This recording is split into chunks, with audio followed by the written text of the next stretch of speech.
ओम गंग गणपते नमः। आप सभी को मेरा प्यार भरा प्रणाम। आप सभी पर ईश्वर की कृपा सदा बनी रहे। इस वीडियो में हम गीता जयंती के बारे में जानेंगे।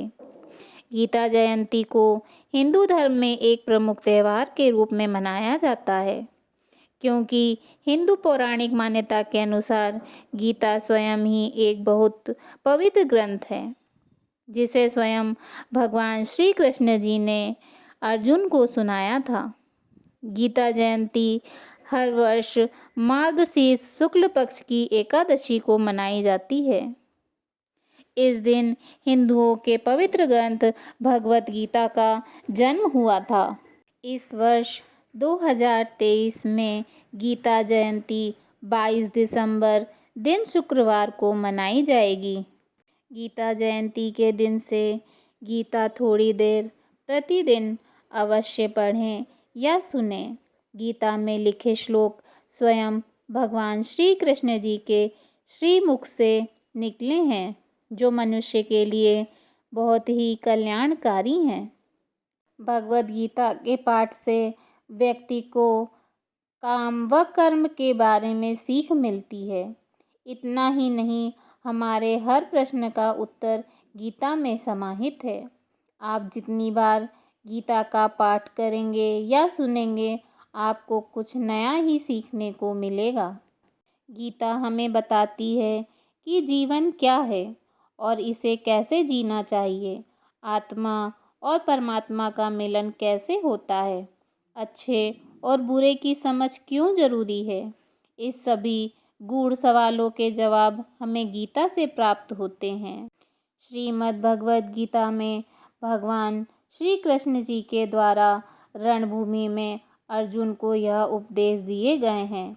गीता की बातें मनुष्य को सही तरह से जीवन जीने का रास्ता दिखाती हैं। गीता के उपदेश हमें धर्म के मार्ग पर चलते हुए अच्छे कर्म करने की शिक्षा देते हैं।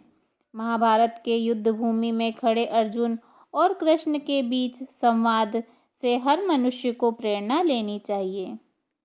जब अर्जुन युद्ध भूमि में जाते हैं तो अपने सामने पितामह और सगे संबंधियों को देखकर विचलित हो जाते हैं।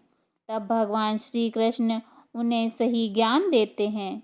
श्री कृष्ण जी अर्जुन को उपदेश देते हुए कहते हैं कि हे पार्थ, ये युद्ध धर्म और अधर्म के मध्य है, इसलिए अपने शस्त्र उठाओ और धर्म की स्थापना करो। भगवान श्री कृष्ण धर्म के मार्ग पर चलने की शिक्षा देते हैं। मनुष्य को भी धर्म का पालन करना चाहिए। गीता में कहा गया है कि क्रोध से भ्रम उत्पन्न होता है, जिससे बुद्धि व्यग्र हो जाती है। भ्रमित मनुष्य अपने मार्ग से भटक जाता है, तब सारे तर्कों का नाश हो जाता है, जिसके कारण मनुष्य का पतन हो जाता है। इसलिए हमें अपने क्रोध पर नियंत्रण रखना चाहिए। गीता में भगवान श्री कृष्ण ने कहा है कि मनुष्य को उसके द्वारा किए गए कर्मों के अनुसार ही फल प्राप्त होता है। इसलिए मनुष्य को सदैव सत्कर्म करना चाहिए। गीता में कही गई इन बातों को प्रत्येक व्यक्ति को अपने जीवन में अपनाना चाहिए। गीता जयंती के दिन गीता का पाठ करने अथवा सुनने से श्री कृष्ण भगवान जी का आशीर्वाद प्राप्त होता है और सारे दुख दूर होते हैं। जय श्री राधे कृष्ण।